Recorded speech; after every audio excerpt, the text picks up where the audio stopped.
We're going to successfully move on to the second topic, even though you are only watching the first one once. I had to do it twice because it's hard sometimes. So the second topic on our 5, so the first one was collective karma. The second one is what happens when there is fear in our mind. So if we're appearing fear in our mind, it's an experience. We can feel fear. Fear has qualities. The qualities of fear can be a rapid heartbeat, it can be a tightness, it can be a heat or a cold. But there is an experience of fear. When we experience fear, I want to invite you, each time you experience fear, so the next time you experience fear, see if you can notice, because you will note it.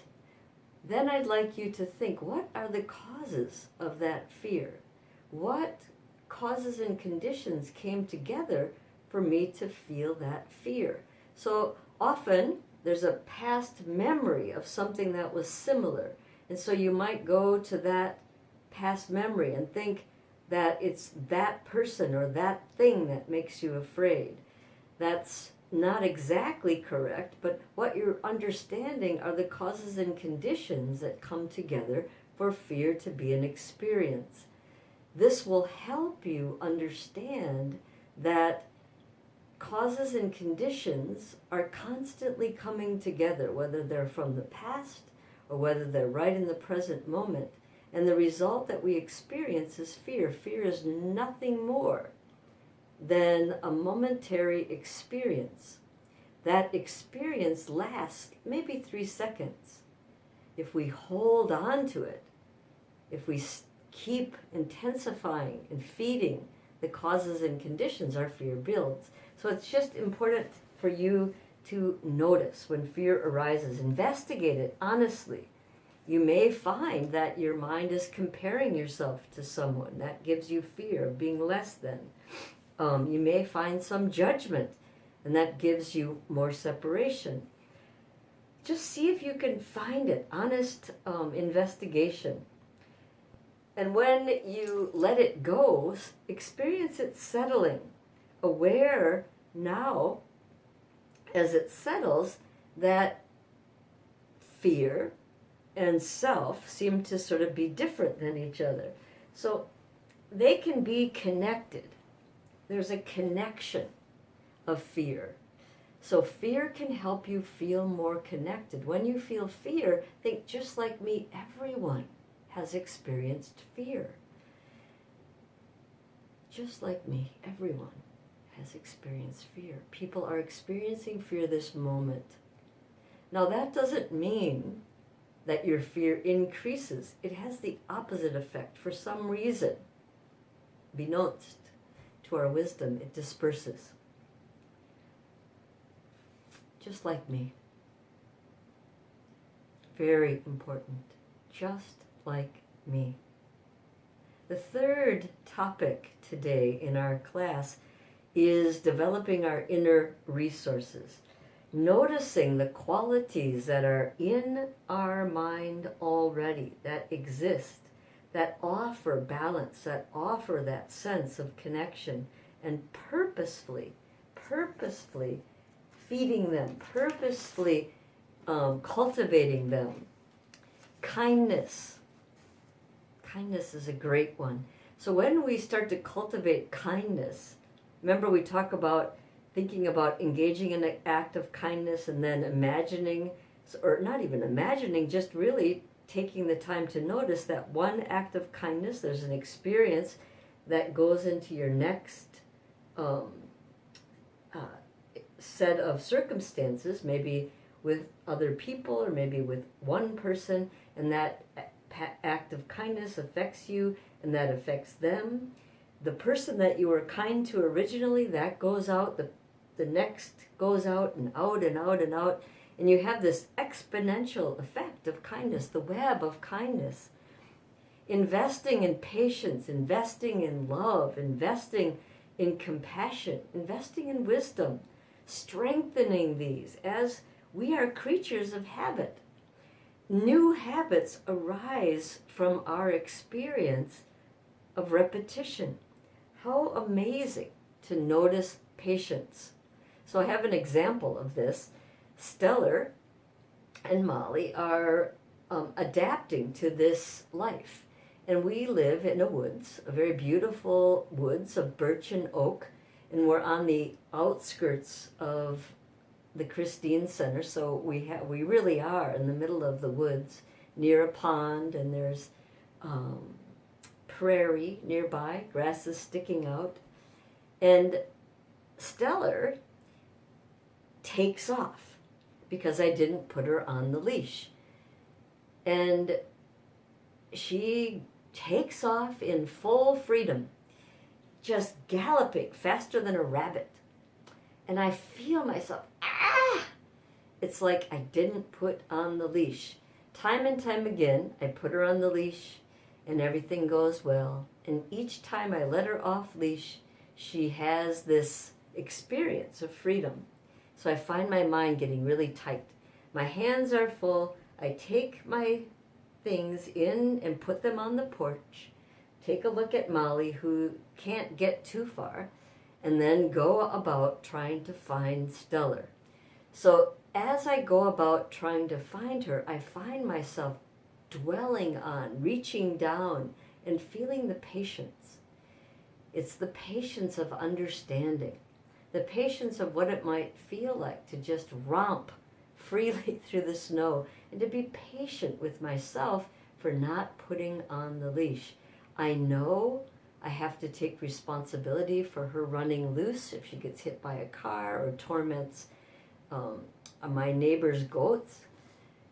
But when I dwell and sort of take from that patience, I find myself smiling. I find myself relaxing. I find myself taking responsibility for my actions. When I finally find Stellar, because she's going to come back, she always circles back, happier than ever, just smiling from ear to ear as her ears and everything sort of move, and she's just so happy. I pick her up, I hold her, I bring her back, and I don't have a punitive attitude.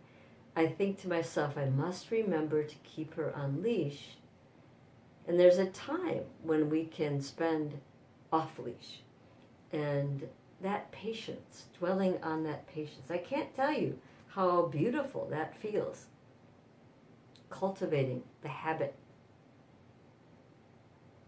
The fourth aspect, so the first was cumulative karma, the second was the appearance of fear, and the third is cultivating our inner resources, making new habits, feeding purposefully, love, compassion, kindness, wisdom.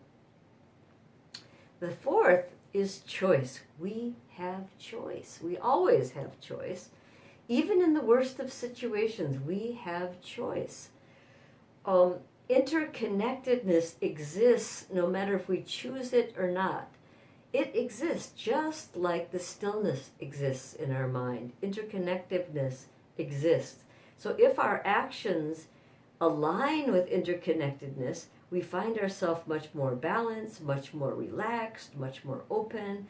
But when we resist, if our actions resist what is always there, it brings exhaustion, despair, loneliness, jealousy, judgment. So choose. Please choose your actions. Each choice matters.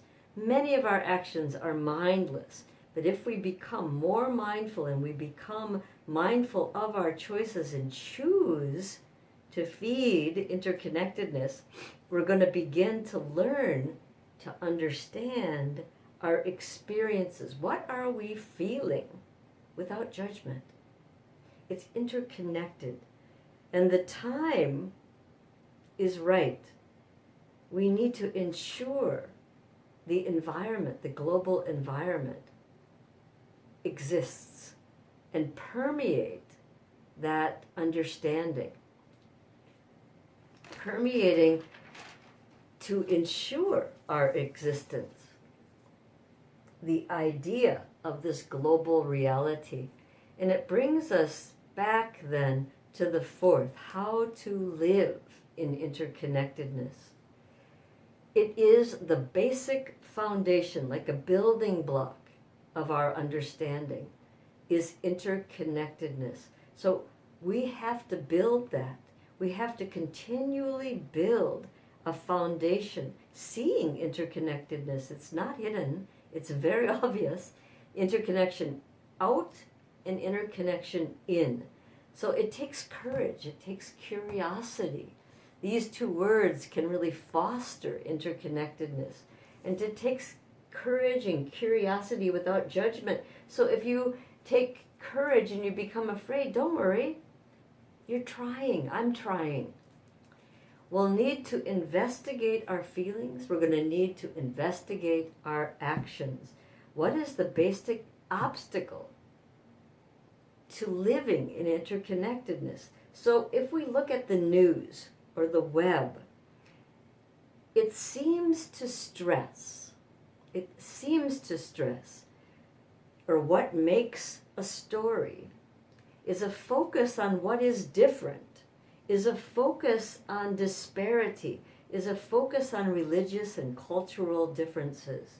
This focus pulls our attention. Attention is one of the five, The five all-accompanying mental factors. Some of you know what I'm talking about. Doesn't matter.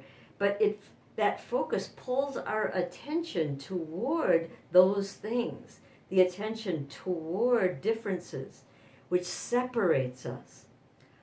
All along, check it out. While this is happening, while we're sitting, we are living in a comfortably furnished living situation, our home. We set our thermometer at a temperature we want. We open the door and we are able to go in and out of the world freely. We open the fridge and we eat foods we enjoy. And as we search the internet on our personal device, laptop or phone or whatever, viewing these images of people without homes, of strife and struggle, starvation, no food, shelter, or water, check it out. What do you feel? Well, we feel sadness in our heart, compassion in our heart. And when we view those images, or images like this, our sadness, our compassion, there is also something else. Investigate it. There's a sense that we are seeing this across a great expanse, a great distance. And if we were to move our mind to causes and conditions that brought about that disparity, that starvation, that homelessness, we may begin to understand and see our own causes and conditions. So we have the causes and conditions at this moment. We're thriving. But within a snap, that can change. And we know this. With a snap, there's death.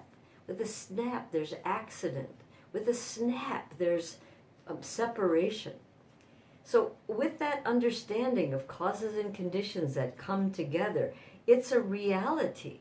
Causes and conditions are constantly coming together. Everything is always changing. And if we understand that, and it's not to say that our comfort is bad, it is to say that we can be moved to greater appreciation of our own causes and conditions instead of just resting our laurels, staying awake, staying mindful. What are the causes and conditions then of that homeless strife without water, shelter?